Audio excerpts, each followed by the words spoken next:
Section 1, Unit 9, Dialogue. Dennis has just slipped in behind Mary in the self-service queue. Hello, Mary. How are you today? Oh, hello, Dennis. All right, thanks. New? Oh, things could be worse. New dress? Sorry, what? That dress you're wearing, is it new? Yes, it is. Why? It's very nice. That's all. Oh, you mean you like it? Yes, I do. Mary, I was wondering if... Well, I was wondering if you'd care to see Skin. Skin? What do you mean? Whose Skin? What are you talking about? It's a musical. Haven't you heard about it? Oh, that Skin. For a moment I thought you meant something else. Well, what about it? As it happens, I've got 2 tickets for next Thursday evening. I thought perhaps... Well, thanks all the same, Dennis, but no, I don't think so. Sorry. It's supposed to be very good. I'm sure you'd enjoy it. I'd like to, Dennis, but I'm busy on Friday this week and next week too. But I said Thursday. The tickets are for Thursday evening. Thursday? Oh, sorry. I meant Thursday too. I mean, I'm busy then too. I see. Oh, well, some other time perhaps. Yes, some other time perhaps. Thanks again.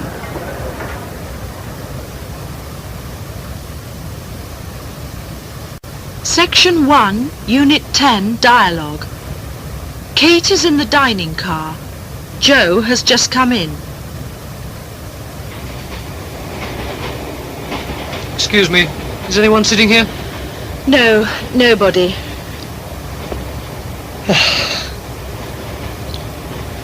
You don't mind if I smoke, do you? Well, to be frank, yes I do. Oh, I'm sorry. But this isn't a no-smoker, is it? I mean, after all... Actually, it is. Perhaps you haven't noticed the sign. Sign? What sign? There, on the window. Oh, sorry, I didn't realise. Sorry. Don't mention it. Excuse me, but haven't we met somewhere before? Recently, I mean. I don't think so. I mean, I doubt it somehow. Oh? Why? I was out of the country for a long time until very recently. I'm sure we have, you know. Where? Where? I'm afraid I don't understand. Which country were you in? Wait a moment, let me remember. It might have been Venezuela, or... I've got it. It must have been Mexico. Weren't you in Mexico City? Yes, that's right. How did you know? Because I was there on business last winter. Weren't you teaching there? Yes. English to businessmen and engineers, but how... We met at a party there. Are you sure we did? I mean, I'm sorry, but I can't remember ever meeting you before. Yes, I am. In fact, I'm positive.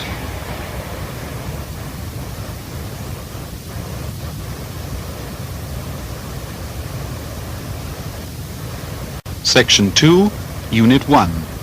Interview. The powerful and the famous. Michelle Parks interviews another interviewer, Walter J. McDine. McDine is famous in the United States and Britain for his hard-hitting, searching, often brutal interviews, particularly of well-known politicians. Walter J. McDine, you have interviewed some of the most powerful and famous people in our time. Why do you think television interviews are better than those on radio? Because it's important not only to hear, but also to see the person I'm interviewing. But why? I should have thought it was enough simply to hear what is being said. After all... Not if you think about it. For example, suppose I'm interviewing a politician who's been accused of selling favors. In other words, using his position and influence to help other people earn money. Exactly. Now, when he denies these accusations, his voice is quite firm. But perhaps his mouth twitches or look of fear comes into his eyes, or he doesn't look me, the interviewer, straight in the eye. If you can see these things as well as hear him, you can perhaps judge a little better whether or not he's actually telling the truth. Or, to put it another way, TV's more revealing. Is it true, by the way, that politicians are just as vain as film stars? Do they really worry so much about how they look? Well, vanity is something almost everybody suffers from, particularly on TV, where you can be seen by millions of people. I think I would say that in this respect, politicians can be, how shall I put it, very skillful. Skillful? How do you mean? Let me give you an example. Not long ago, there was an American president, I won't tell you which one, who had been a football player in his youth, and his nose had been broken. Now, you could see this, particularly if you looked at him from the left. In other words, his left profile wasn't the same as his right profile. No, it wasn't. His right profile, in fact, seemed quite normal. You couldn't see his nose had been broken from that side at all. Now, in his speeches on TV, he always made sure that the cameras got him from his left side when he wanted to seem a man of action, hard, the man who could get things done. And in those parts of his speech when he wanted to seem pleasant and nice, the man who could bring other people together, he made sure that the cameras got him from the right. In other words, he used the two different sides of his face to great effect at different times. In your own interviews, you always use 3 cameras, don't you? Why is that? Mainly in order to keep the viewer's attention and to focus on different things at different times. Interviews are more effective that way. What's the function of each camera? Well, the first camera is stationary. It's kept on the same thing all the time. That is, it's kept on the person I'm interviewing. And the second camera? That's the action camera. It moves about. It focuses on small details. For example, it might give a close-up of the politician's mouth so that we can see it twitching when certain questions are asked. You mean you can show if he's lying? If you want to put it that way, yes. What about the third camera? It's usually kept either on me or on the audience. In that way, the director can cut back and forth from camera to camera during the interview. Walter J. McDine, thank you. Section 2, Unit 2. Interview. To smoke or not to smoke? Michelle Parks interviews 2 people with very different opinions. One is Julia Halewood, an advertising executive. She is also the leader of the Campaign Against Smoking in Public Places, or CASP for short. The other is Daniel Paul, a novelist and film writer. Smoking used to be considered fashionable, but now people like you, Julia Halewood, are suggesting that it's antisocial, even almost criminal. Could you tell us why? Look at the facts. As a nation, we spend more on tobacco than we do on educating our children or on doctors, medicine and hospitals. Smokers, of course, are far more likely to come down with diseases like cancer or chronic bronchitis and have to be treated at the nation's expense. But not only do they ruin their own health, but that of others as well. They force us to inhale the poison they blow into the air. This, of course, is dreadfully antisocial behaviour. Well, what do you suggest ought to be done? First, double the tax on all forms of tobacco. Second, ban all forms of tobacco advertising. Third, ban smoking itself in all restaurants, trains, public meeting places and places like schools and hospitals. And fourth, protect young people more than we do now. What kind of protection did you have in mind?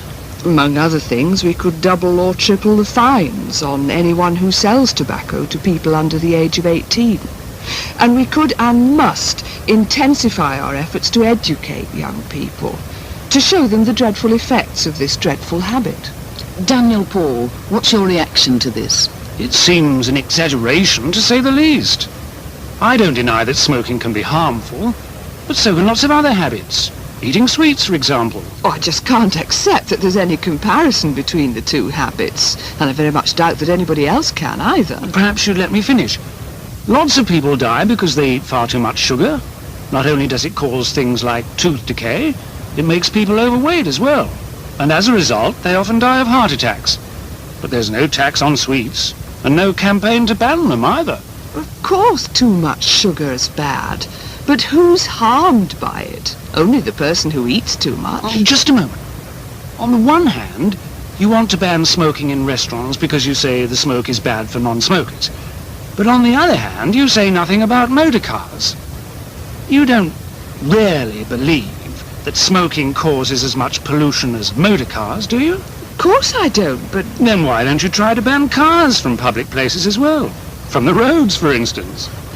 Motor cars at least serve some useful purpose. You can hardly expect smokers to give up the simple pleasure of a cigar or cigarette after a good meal in a restaurant. Quite the contrary.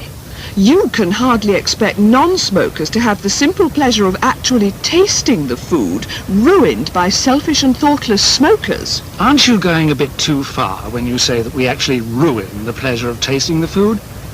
You don't really believe that, do you? Well, we'll come back to that question after a short break for a song. And its title, strangely enough, is Smoke Keeps Getting in My Eyes. And here to sing it is Edith Montgomery.